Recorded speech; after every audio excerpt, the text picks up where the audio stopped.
дар ин ҳамоиш кулли бошандагони ноҳия, роҳбарияти мақомоти иҷроии ҳокимияти давлатии ноҳия, кормандани ташкилоту муассисаҳо, роҳбарони як қатор корхонаю идораҳо ширкат намуда, зимни ин ҳамоиш хизматҳои шоёни фарзонафарзанди миллати тоҷик пешвои миллат муҳтарам Эмомалӣ Раҳмонро дар пойдории пояҳои истиқлоли давлатӣ ва ваҳдати сартосарӣ нек арзёбӣ карданд. Баъд аз овардани истиқлолияти давлатӣ дар рушду тараққиёти иқтисодию иҷтимоии кишвар марҳилаи нав оғоз гардид.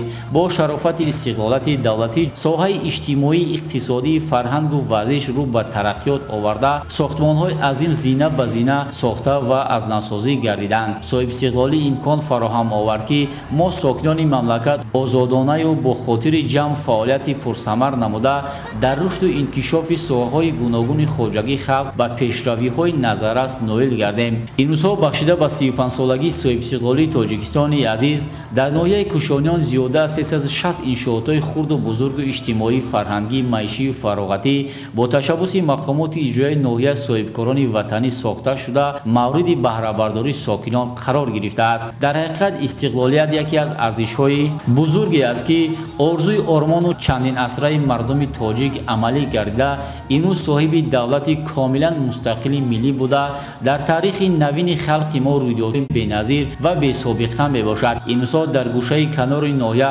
садҳо иншоотҳои хурду бузургу иҷтимоӣ қомат рост карданд ки симои ноҳияро ба куллӣ зеботару дилоротар гардониданд. миллати тоҷик имрӯз тавассути гиромидошт ва рушду илму маърифат, расму оин, марзу бум, забон, иқтисод, ваҳдату сулҳ, субот ва муқаддасоти дигар тавонист худро ҳамчун миллати бо фарҳангу тамаддунофарин муаррифӣ намояд. як гурӯҳ ҳунармандони шинохтаи мамлакат ва ҳунармандони шӯъбаи фарҳанги ноҳия бо суруду таронаҳои ватанпарварӣ ва маҳфил шукӯҳу шахомати дигар бахшиданд. ҳар як суруду таронаи истиқлоли давлатӣ ва ваҳдати сартосари Тоҷикистони озоду ободро тараннум мекард. шодию фараҳи сокинони ноҳия то дергоҳ идома ёфт.